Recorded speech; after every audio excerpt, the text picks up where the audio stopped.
Eichholz, and I serve as the chairman of the University of Alabama Young Americans for Freedom. Thank you so much for being here tonight.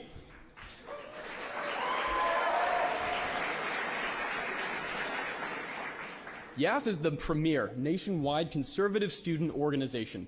We are dedicated to promoting individual freedom, free enterprise, and core American values on campus here at UA. To learn more about our organization and to stay up to date on future events, make sure to follow us on Facebook and Instagram at UAYAF. On behalf of our organization, thank you all for joining us here tonight. I'd like to say thank you to everyone who contributed their time and effort to this event, including the Office of Student Involvement, the UAYAF Executive Board, and our dedicated volunteers who worked tirelessly to prepare for this event. I'd also like to thank Young America's Foundation and the many generous donors who made tonight possible. Thank you. We ask that you now please silence your phones. Anyone who causes a disruption to the speaker or to the event will be removed. This is your final warning. This event will have a period open for questions afterwards. To ask a question, please follow the instructions of our volunteers at that time, and please remember to keep your question brief and respectful. Now I'm pleased to introduce tonight's speaker. Born and raised in Indiana, Mike Pence entered the world of public policy practicing law, leading the Indiana Policy Review Foundation, and hosting the Mike Pence Show on talk radio. He was elected to serve 6 terms in Congress as a champion of limited government, fiscal responsibility, economic development, and educational opportunity, and of course, the United States Constitution. He returned to Indiana in 2013 when he was elected to serve as the 50th governor of the state of Indiana. During his tenure, he brought the same limited government and low tax philosophy to the Indiana State House. It was his record of legislative and executive experience and his strong family values that prompted Mike Pence's selection to the national ticket, and on November 8th, the American people chose Vice President Mike Pence to serve as the 48th Vice President of the United States. During his time at the White House, Vice President Pence fought for American jobs and economic growth, championed strong American foreign policy abroad, and advanced hundreds of principal judges to the U.S. federal court system, including 3 constitutionalist judges to the United States Supreme Court. With that, ladies and gentlemen, please welcome Vice President Mike Pence.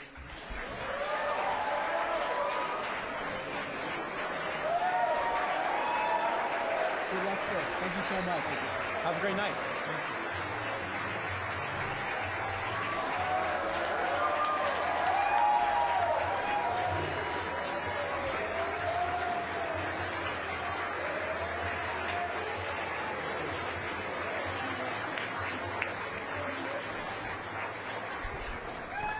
Well, hello, Alabama.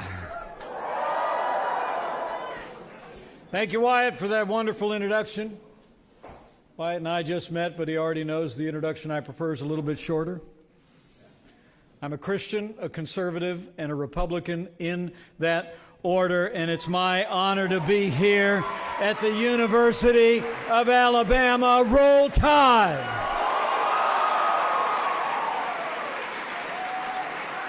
Wow. I want to thank Young America's Foundation for putting this event together. Wyatt and his whole team. You could give them a round of applause. They worked awful hard to make this evening happen. But it really is great to be on the campus of University of Alabama. You know, I got to be honest with you, being a Hoosier, I mean, I always knew, you know, Alabama is football, right? Okay. Coach Saban, Bryant-Denny Stadium, but who knew the Crimson Tide is also basketball?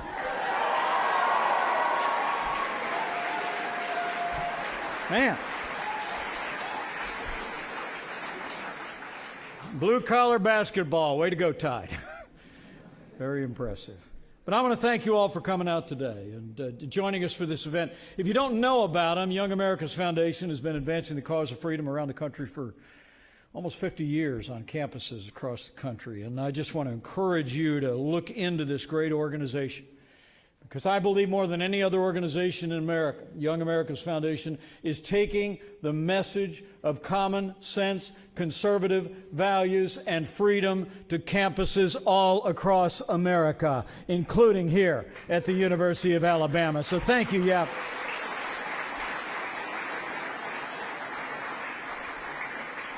And I want to thank a couple other dignitaries who are here. Alabama Republican Chairman John Wall is with us in the House, a great Republican leader. I also want to thank the former Alabama Secretary of State, John Merrill, and his wonderful wife, Cindy, who are with us today. Thank you so much, Mr. Secretary.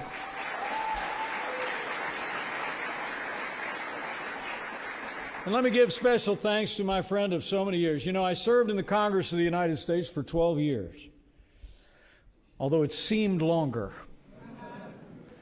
But one of the joys was meeting some men and women of integrity during my service there. And I must tell the people of Alabama, there's no one I respect more than someone who played a leading role in bringing tonight's event about. Join me in thanking Congressman Robert Adderholt, his wife Caroline, and their wonderful family for their service to this state and this nation. So thank you all.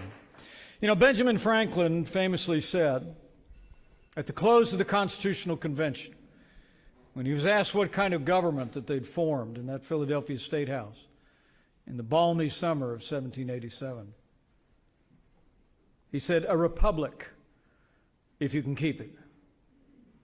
And looking out across the young people gathered here today, and traveling as I have all across this country on campuses across America, I know this generation will keep the flame of liberty burning bright for generations to come. You are the freedom generation. I believe it. So I came today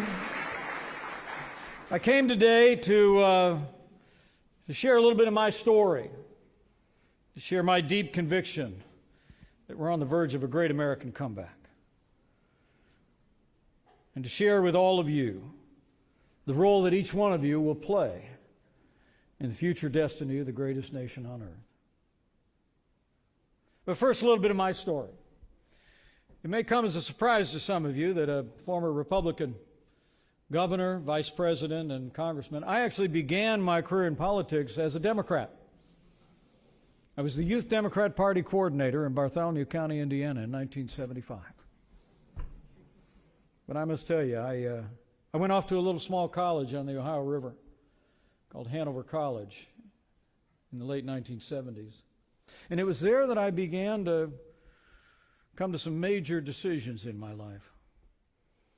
Began to study the Constitution and the history of the American founding. I began to hear in the wisdom of our founders the values that my combat veteran father had raised me on, that my immigrant grandfather had raised me to believe in. And I felt drawn to the Republican Party because of the voice and the values of our 40th president, Ronald Reagan. But I also made another decision during those college years. You know, I was blessed to be raised in a church home. It was church on Sunday morning, grace before dinner. Religion was an important part of our lives, but somewhere along the way, my high school years, I lost interest in faith. I simply walked away. But when I went off to that little college, I met some young people who talked about faith in a way that I'd never heard before. They talked about having a personal relationship with God.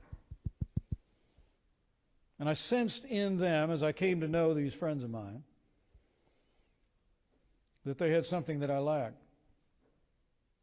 I started to attend a little fellowship group on campus. I was enamored with the music, with some of the messages, and I may have gone back again and again because there was a fair number of attractive co-eds that attended the fellowship group as well.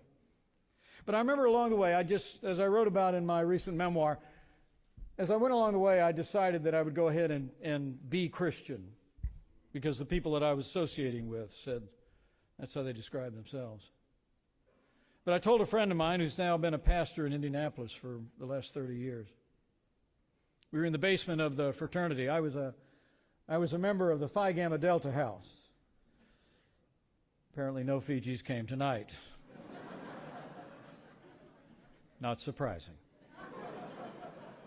But a friend of mine actually said, I told him, I said, hey, you wear that little cross, be sure and tell me where you got that. I want to get one of those crosses. And I started to bother him about it. We were in the fraternity cafeteria, and I said to him, hey, John, don't forget, let me know where you got that cross, because, I'm going to start to wear the cross and be Christian. And he turned and looked at me, and And he said, you know, you got to wear it in your heart before you wear it around your neck. And in that moment, I knew that he realized I was just posing. I was holding the form of Christianity, but had never embraced what it was. I'd never made a decision. But it was in the spring of that freshman year of mine, at a little festival for contemporary Christian music when it was just emerging, at a place much in the news lately called Asbury University. And I sat on a hillside on a Saturday night, and it was like I heard the words for the first time, that God so loved the world that he sent his only begotten Son, that whoever might believe in him might not perish but have everlasting life. And I stood up, and I walked down, and I found a young pastor, and I prayed to accept Jesus Christ as my personal Lord and Savior. And it changed my life forever. So my faith became real for me in college. My understanding of the foundations of our country became real. And after I left college, I would go off to law school, and eventually in my 29th year, I would run for Congress for the very first time. I was drawn to public service from very early on in my life, maybe like some of you that came here tonight, or maybe like some of all of our friends in Overflow that I just said hi to a few minutes ago. I wasn't successful in those early campaigns. I learned some tough lessons, but I went on to pursue a career in radio. I was a syndicated talk show host in Indiana. I mean, I don't seem like I'm interesting enough to do that for a living. But I did, 3 hours a day, 6 days a week. It was kind of like Rush Limbaugh on decaf. But after 7 years on the radio, I had the opportunity to run for Congress one more time. And with my wife at my side and our 3 little children beside me, we were elected to serve in the Congress of the United States. In the year 2000, I was elected governor of the state of Indiana in 2012. And you can imagine how humbling it was for me to raise my right hand in January of 2017 to be sworn in as the 48th Vice President of the United States. And let me just say, standing among people here in Alabama and from all over America, thank you for the privilege of serving as your Vice President. It was the greatest honor of my life.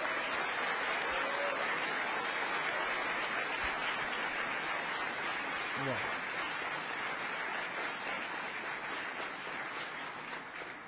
And I couldn't be more proud of the record of the Trump-Pence administration.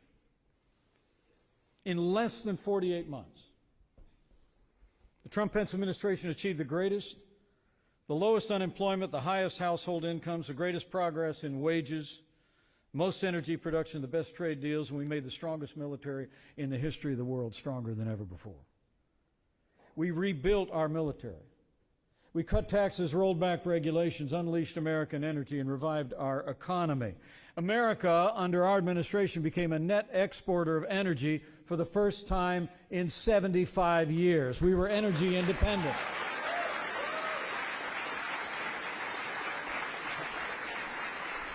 We held China accountable. We brought manufacturing jobs back to the United States as never before. We reduced illegal immigration at our southern border by 90%.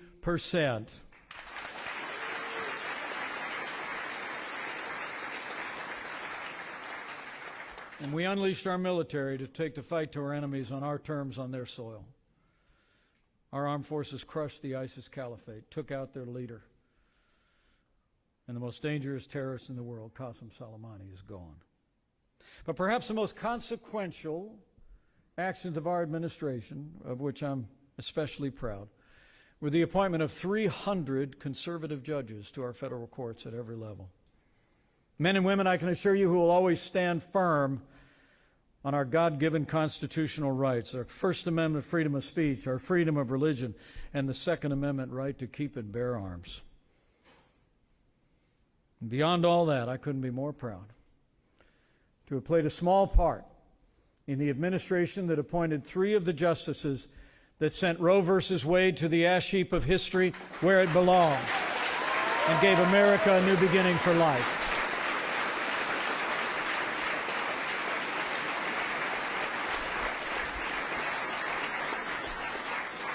If our administration proved anything, it was that when you put common sense conservative principles into practice,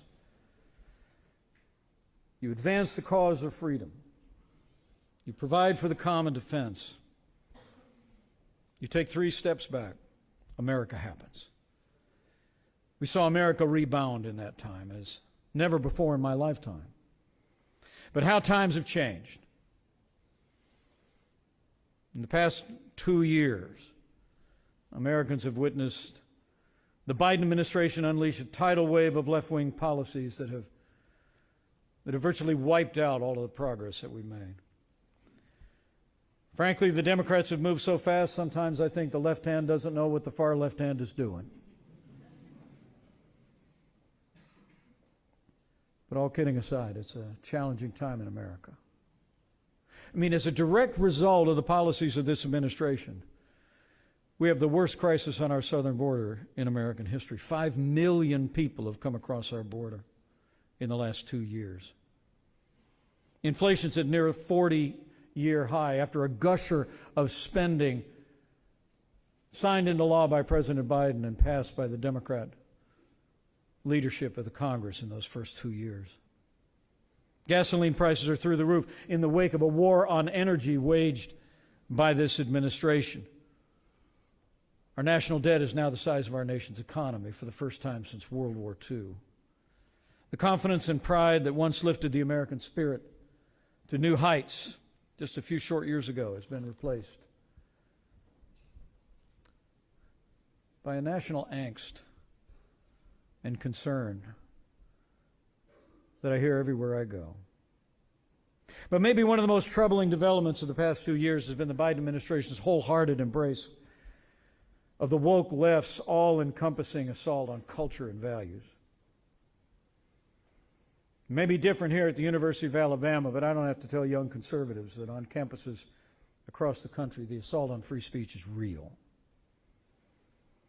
Conservative voices are oftentimes shouted down, made to be silenced, and sometimes even assaulted in the process.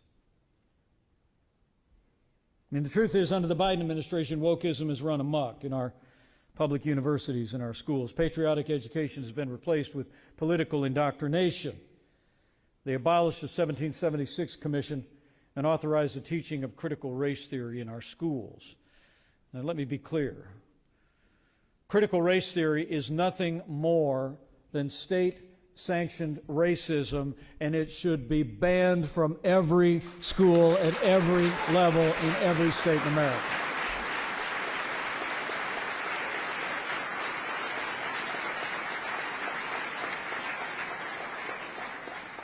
And here at University of Alabama, that is synonymous with extraordinary achievement in athletics, we're living in a time when the radical left is actually advancing their extreme gender ideology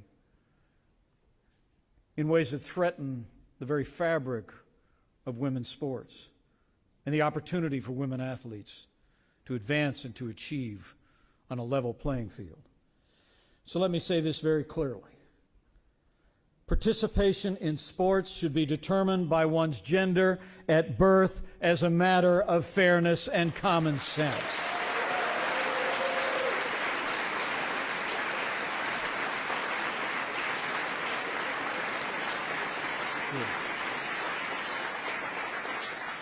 The truth is, as we gather today, American freedom is under attack as never before.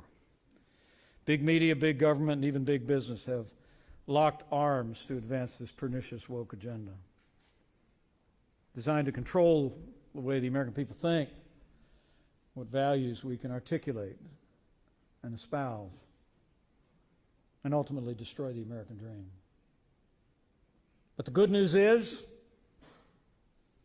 the American people are beginning to fight back, and a great American comeback is just around the corner.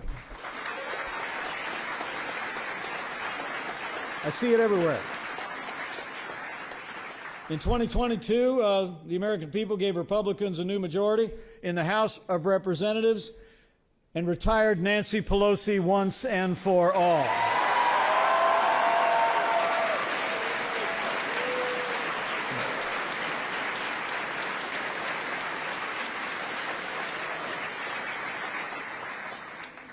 But in the next year and a half, we have more work to do.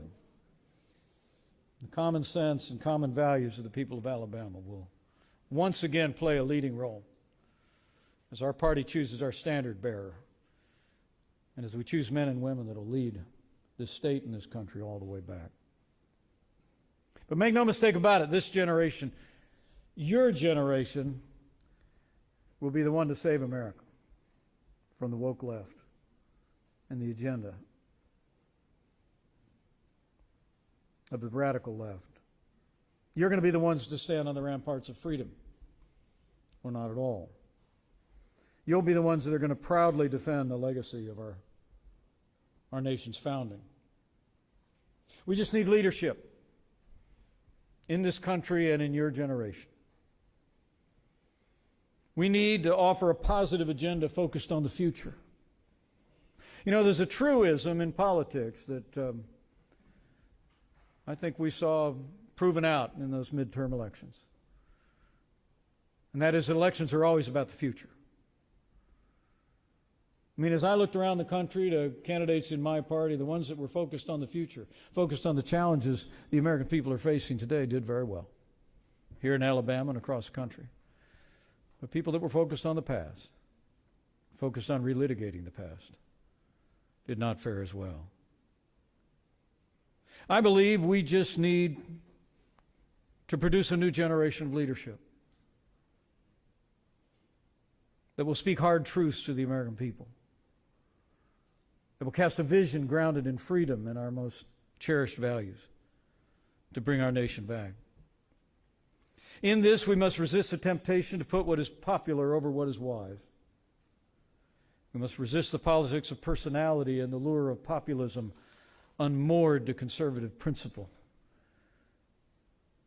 And we must produce a generation of leaders that will rebuild America's future on the foundation that's already been poured for the greatest nation on earth. It begins with providing for the common defense. We need leaders who will recognize that weakness arouses evil, but peace comes through strength. At a time when Russia's on the move in Eastern Europe and China is menacing across the Asia-Pacific, we need leaders who will speak plainly about America's leadership. That America is the leader of the free world. We are the arsenal of democracy, and America must continue to stand with the courageous people of Ukraine as they reclaim their nation and their freedom.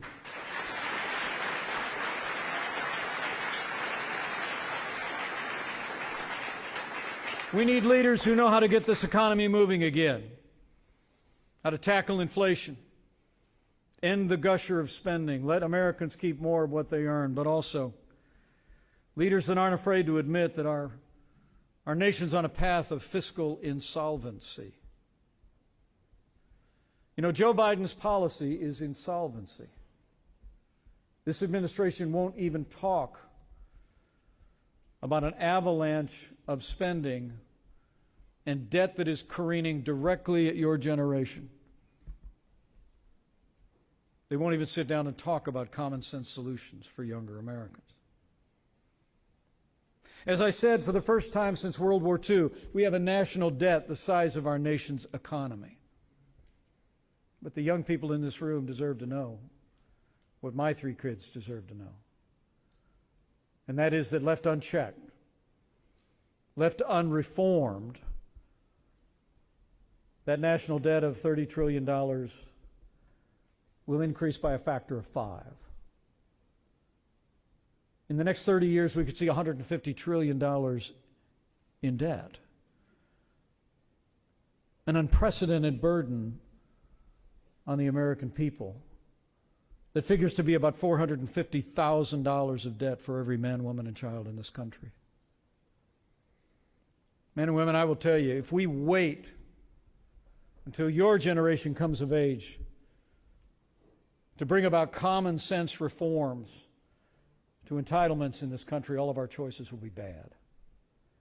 We'll either be faced with doubling payroll taxes and creating a European-style taxation system, or actually being faced with cutting programs that people depend on.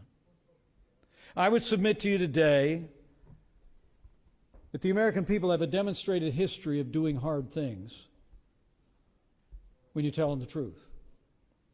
And the time has come for us to make it clear to anyone in retirement today there will be no changes in your benefits. And to make it clear to anyone who will retire in 25 years, there will be no changes in your benefits. But I think the time has come to say to younger Americans under the age of 40, we need to replace the New Deal programs with a better deal for you and for the American people. And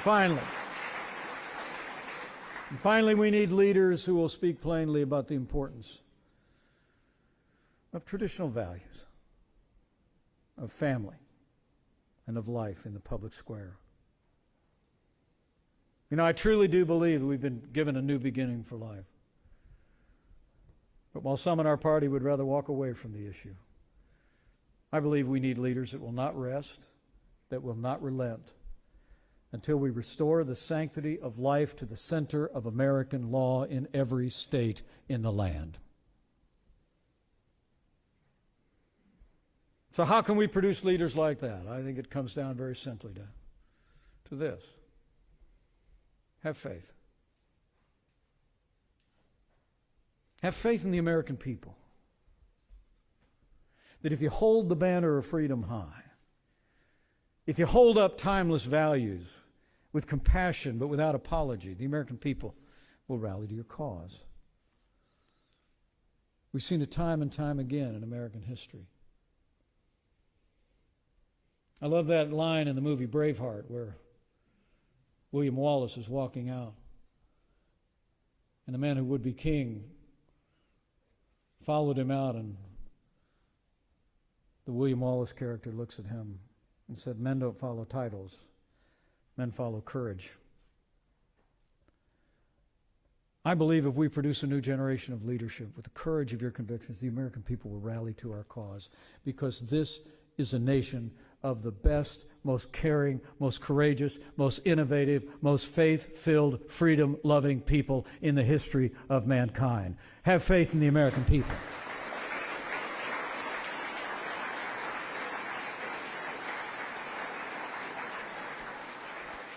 Secondly, have faith in the American founding and principles at the heart of our republic. Benjamin Franklin said, "A republic if you can keep it." You know, I believe the Constitution of the United States is the greatest charter for freedom in the history of the world. That charter has created, by God's grace, the freest and most prosperous nation in the history of mankind by far. And I submit to those of you that would aspire to lead and to serve, be champions of the Constitution of the United States.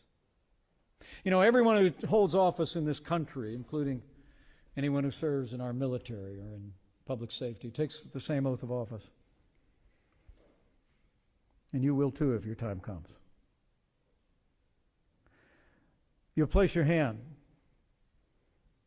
on a Bible. You'll raise your right hand. And you'll swear to support and defend the Constitution of the United States against all enemies, foreign and domestic. You'll pledge to bear true faith and allegiance to the same. You'll take the obligation freely, without any mental reservation or purpose of evasion. And you'll pledge to well and faithfully discharge the duties of the office upon which you're about to enter. And you'll end with a prayer. So help me God. I would submit to you today that this generation may be the last line of defense for the Constitution of the United States. And so I admonish you. Be men and women of integrity who will keep your oath when you take it. Support and defend that Constitution. Be prepared, as it says in Psalm 15, to keep your oath even when it hurts. And the American people will rally to your cause. And finally, I'd say, have that other kind of faith. And from the very founding of this nation, America was minted on an idea unheard of in human history. The idea that we don't get our rights from a sovereign. We don't get our rights from a charter. We don't even get our rights from the consent of the people. But in America, from our founding, we believe that we're endowed by our Creator with certain inalienable rights. It literally split history and unleashed a creativity and innovation and a nation built on freedom, the likes of which the world had never imagined before. But I believe it comes down to that. And so as you think about where we are as a country, as you think in this generation what your role might be, I hope you'll reflect deeply on that truth. And not just what it means for America, but what it means for you. And all of you that are called to serve, let me promise you, as he promises in the old book,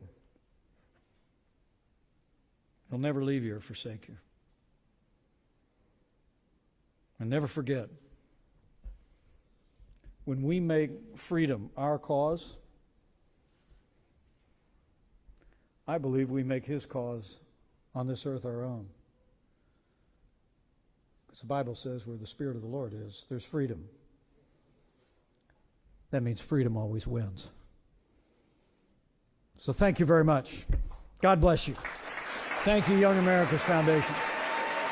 It's a great, great honor to be at University of Alabama. Roll Tide.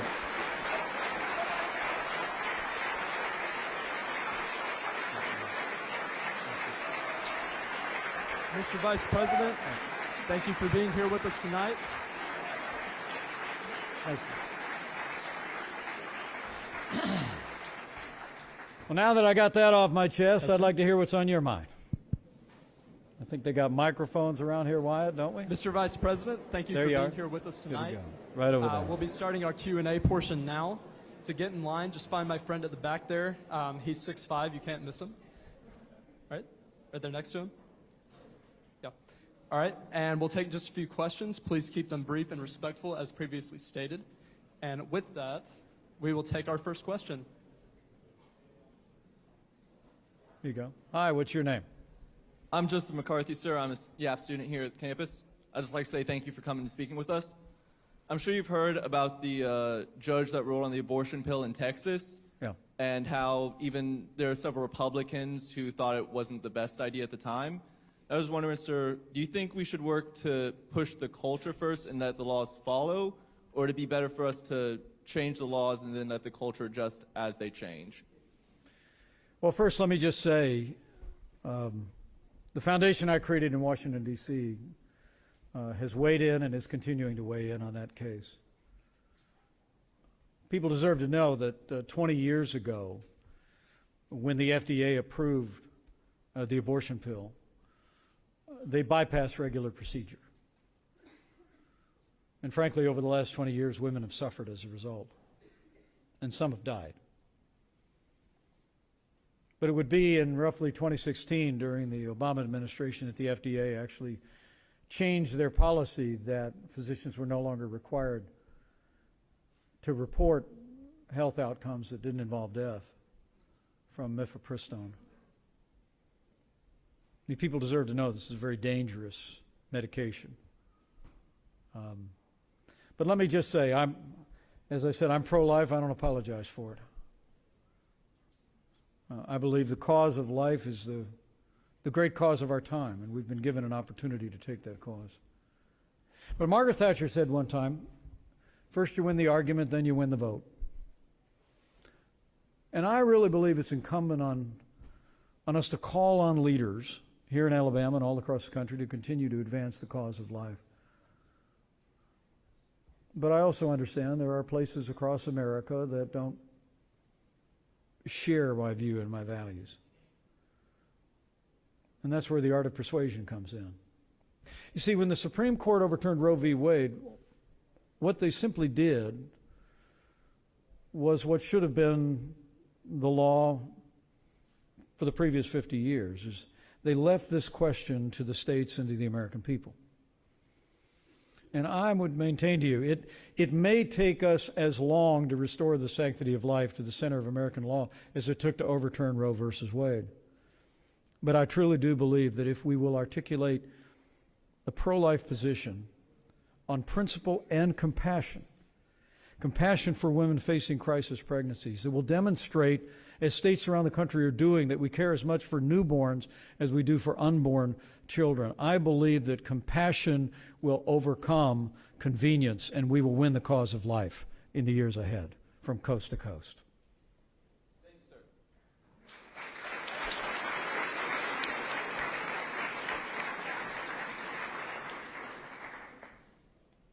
Thank you, Mr. Vice President. Hi, what's your name? My name is Jack Franks. Hey. Nice to meet you. In this country, we talk about how our children and their future and their safety is our main priority, which I know is a value you share. I'm a proud gun owner myself. I've been a member of the NRA since I was in Boy Scouts, but I was also taught about gun safety. But my question is, what is the need for someone to have an AR-15 or similar rifle, which sole purpose is to impact as much damage as possible on its victims? And why have you and your party not done enough to address this problem in our nation? Thank you. No. Thank you. Thank you. Well, I think let me begin with outrage. I was in touch with some leadership at the Old National Bank, a branch of which in Louisville, Kentucky, suffered unspeakable violence. We're praying for the teachers and students who were cut down at the Covenant Christian School in Nashville. So,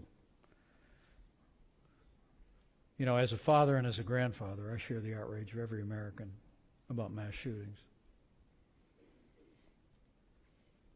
And I believe there are things we can do. But what we must not do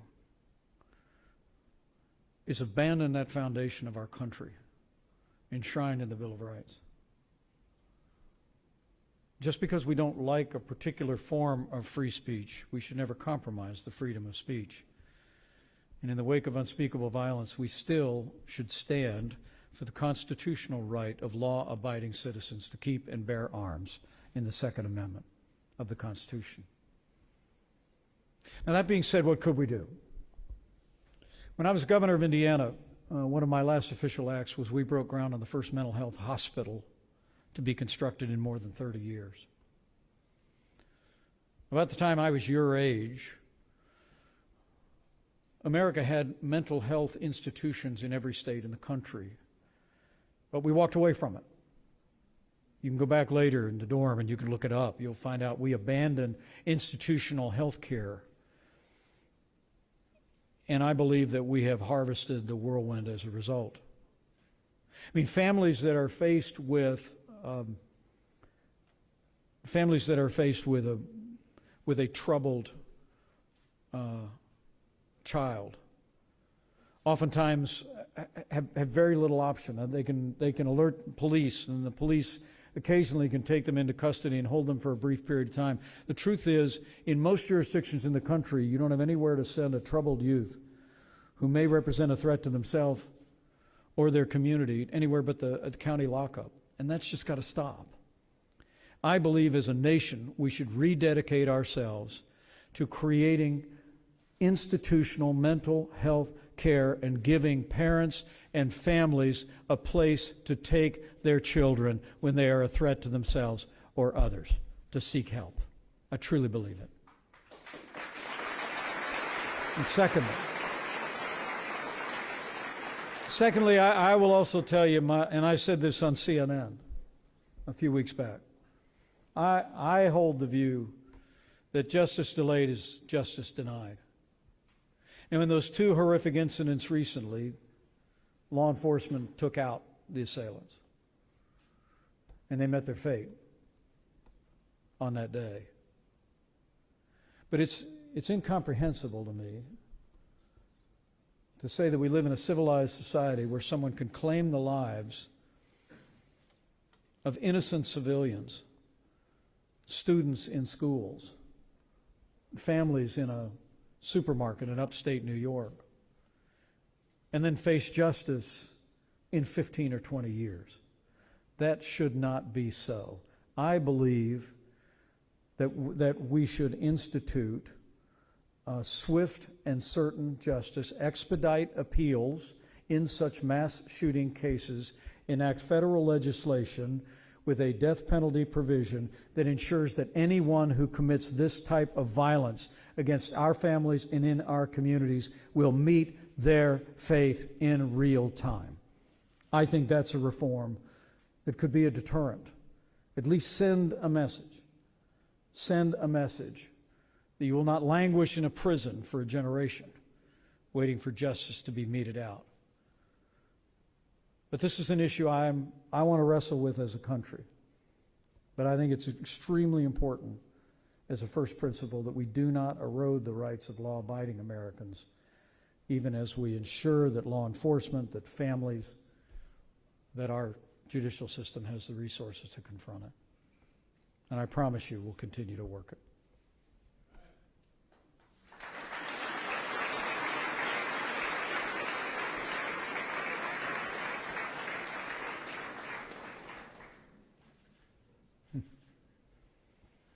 Hi, I'm Mikey DeLuo, so from one mic to another, I'll make it easy on you. Hey, Mikey. So my question to you is, Donald Trump was recently indicted, and I know you and him didn't always see eye to eye, but do you believe that his indictment sort of sets a dangerous precedent for indicting politicians in the other party when one party takes power? Well, let me say the president and I had a close relationship when we were in the White House. You can read about it in my book. I'm incredibly proud of the Trump-Pence record. It's true. Didn't end well. We've had our differences. But let me say, the very idea that you would indict a former president of the United States of America on a 7-year-old campaign finance issue is an outrage. And I believe it sends a terrible message, not only across this country, but across the wider world. I mean, the truth is there are tin-pot dictators around the world who routinely jail their political opponents and predecessors, using their so-called justice system to do it. And the fact that an indictment of this nature would be brought against a former president of the United States, I think is a disgrace. And my hope is, look, I know the president. I know the president can take care of himself. My hope is that the court in that case will see that the way people left, right, and center have seen that case. I mean, the issues that are facing our country are so real. I think it's important that we continue to focus there. We focus on solutions for the American people and find ways to bring this country together. I believe it. Thank you, Mikey.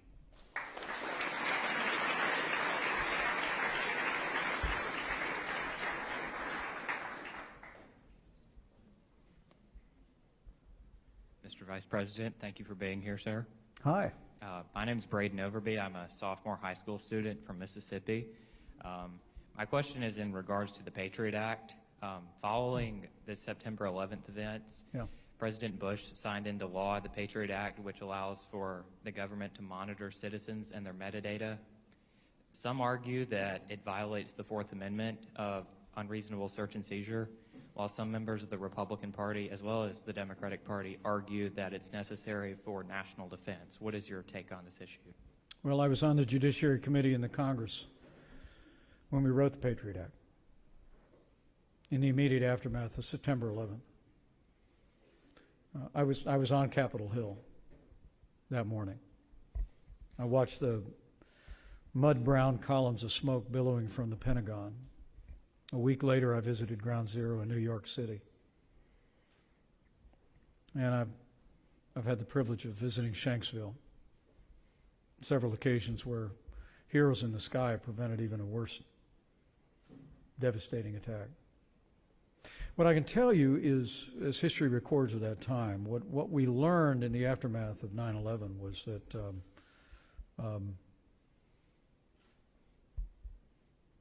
that our intelligence services, domestic and foreign, were not talking to one another. I mean, it It was astounding to think one law enforcement agency knew of a group of people that were huddled in a motel. Another group of law enforcement knew of some people that were training to fly, not land airplanes, but nobody was talking to each other. And so the main function of the Patriot Act was to try and get our various intelligence agencies talking to one another. We actually created the Director of National Intelligence to further facilitate that. And I will tell you, I truly believe the fact that we have not had a major terrorist event in this country now for more than 2 decades is a tribute to the men and women of the armed forces of the United States who took the fight to the enemy on our terms, on their soil, and it's a tribute to law enforcement at every level that's been leaning into the fight to keep America safe. Now, that being said, you ask an important question about Fourth Amendment protections. And the truth is, what we've learned, and some of this I can't really speak about, but look, America is in so many ways the hub of the world's technology.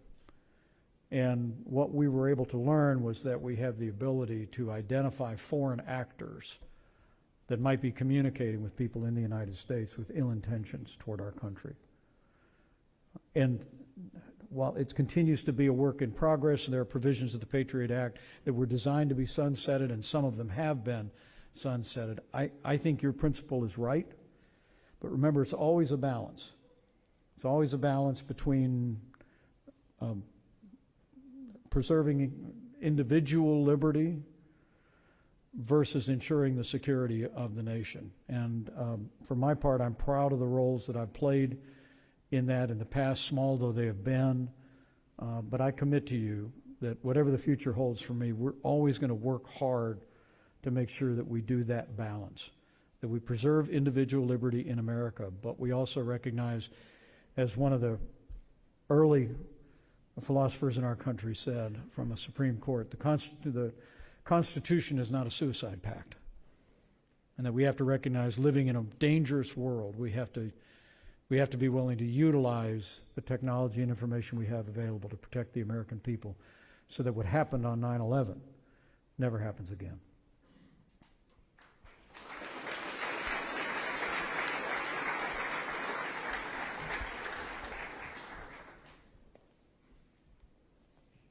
Hi, my Hi. name's Emma, and I'm from St. Louis, Missouri. Hi, Emma. My question for you is, well, first off, I want to say as a future educator and as a daughter of parents in law enforcement and a proud woman, I want to say thank you for everything that you've done for us.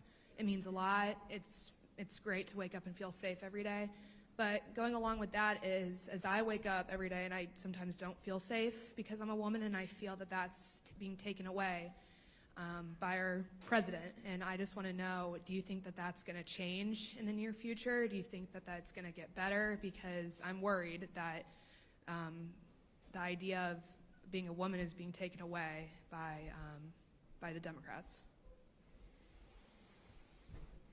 Well, let me assure you, help is on the way. Okay?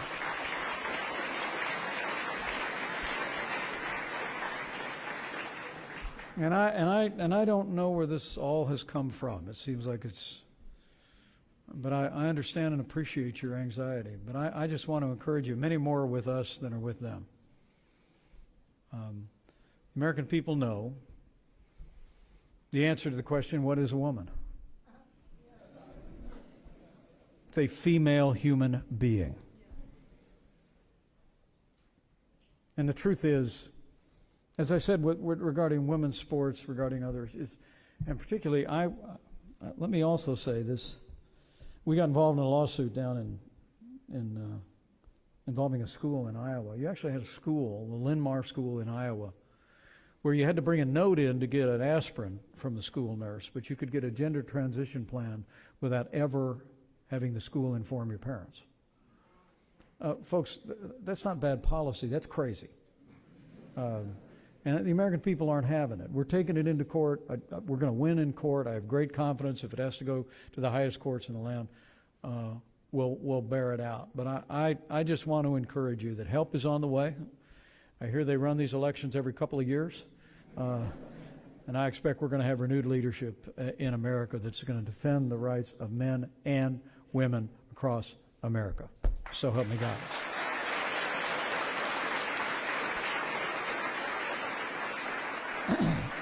And by the way, thanks for your family's service. Please give them my very best, and yours. I think we got time for a couple of more. Is that right, guys? Hello, Vice President Pence. First of all, I wanted to thank you for coming here today and speaking to all of us. Thank you. My name is Spencer. I'm a master's student studying finance. So I'm going into banking, and that's what my question concerns. Hey, Spencer. How are you? As an opponent of the Safe Banking Act that might have afforded a greater number of small businesses to access the banks, how do you respond to criticism that your policy beliefs on this issue is more fueled by political considerations than concern for American people? You know, I think the recent bank collapse on the West Coast and the East Coast is probably mostly traceable to the highest inflation in 40 years.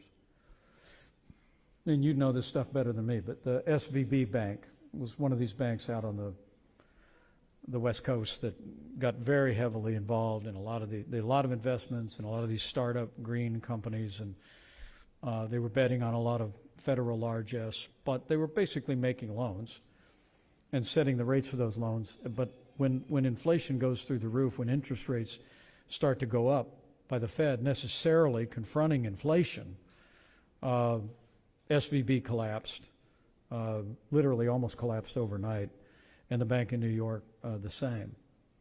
What I would say to you is, apart from the legislation that you mentioned, the real culprit here is inflation. The real culprit here is runaway spending. I mean, if you all heard nothing else I said tonight, your generation is facing a debt crisis the likes of which the world has never seen. And I will tell you that President Biden's response to that is to ignore it. And frankly, some of the leading Republican voices in my party's response to that is the same. But I will tell you, it's not mine. As I said, I believe the American people have a proven history of being willing to do hard things when you tell them the truth. And the truth is, when they came into Congress with the Democrats in charge of the House and Senate, and Joe Biden signed a $1.9 trillion spending bill, that lit the pilot light on the worst inflation in 40 years. When they started their war on energy, they crushed American energy production, and gasoline prices went through the roof. Families are hurting today. I saw a statistic today that 70% of Americans say they're living paycheck to paycheck right now.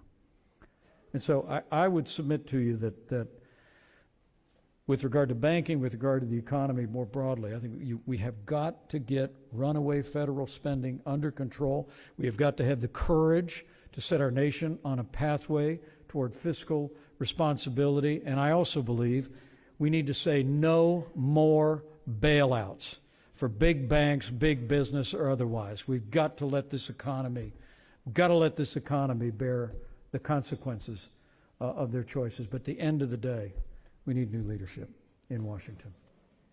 Great question.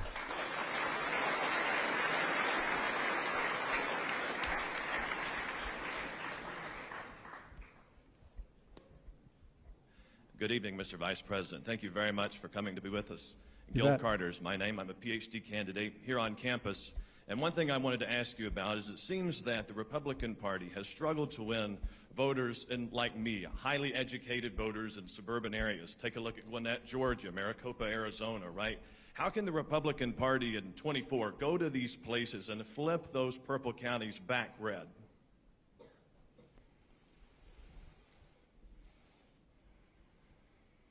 Well, it's something I've been thinking a little bit about. Look, everywhere I've gone the last 2 years, people have stopped me. In airports and at the grocery store. You know, I mean, one of the great parts about no longer being vice president is you get to drive your own car. One of the bad parts is you get to pay for your own gas. But people just walk, Karen and me, you know, we're just back home in Indiana, and people come up and talk to us about what's going on. I've heard two things over and over. Number one, people have come up and said, man, we got to get back. We got to get back to what the Trump-Pence administration was doing. We got to, you know.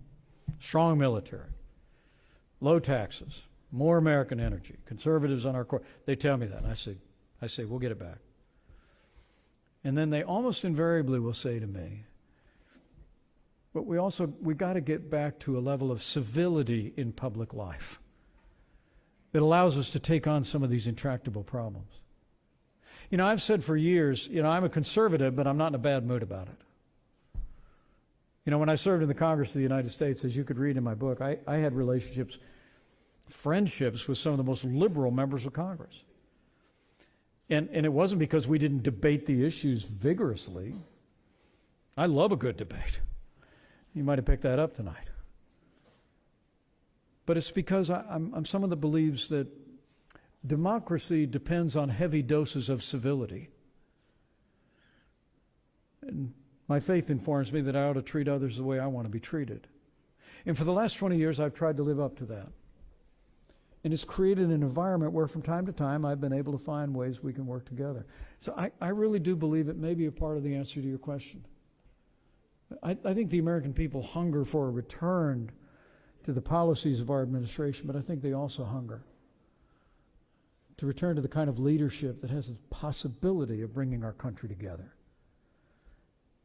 Because when the American people are able to talk to one another, able to listen to one another, they figure out that we all have more in common than could ever divide us. And as history teaches, they always figure out the way to go forward for a more prosperous and secure future. Thank you. Great question. We'll take one more. This is going to be our last question of the night. I think they're telling me they're going to make this the last one. Is that right? Yes, sir. This will be the last question of the night. Okay. Hello. Woke is defined as being cognizant of racial prejudice and discrimination in society. As someone who claims to be for liberty, why do you have such a problem with wokeness? Why was the last part about? Why do you have such a problem with wokeness? With wokeism or with Pelosi? Wokeness.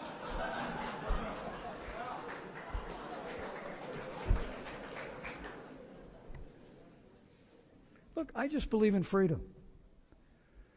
I believe every American has the right to live, to work, to worship according to the dictates of their conscience. And what I see in what comes across as woke America is an intolerance, veiled as tolerance. An intolerance of Americans that have traditional views. When in point of fact, you know, we have diverse views in this country. Diverse views on this campus. And the American people, honestly, most days actually find a way to get along with each other. You know, I tell people that, you know, you get 15 miles out of Washington, D.C., and you realize the American people actually get along pretty well. I mean, our politics is more divided than it's ever been before because of what increasingly feels like an assault on values, an assault on fundamental freedoms that Americans enjoy. But when you get out of the political realm, I don't know, just in Indiana or everywhere I go, people respect one another. I can be your friend if we don't agree on everything. I can still respect you and respect your right to believe. What I struggle with regard to what is called wokeism is an intolerance for a set of values upon which I've founded my faith and my family. And so I really do believe the antidote for America is freedom. To let the most robust freedom in America, where everybody can live out their values, live out their priorities, but do it in a way that shows the kind of respect the American people show each other every day. We get back to that, and I know we will. I know the best days for the greatest nation on earth are yet to come. So help us God. Thank you all very much. God bless you. Thank you for having me at University of Alabama. And roll tide.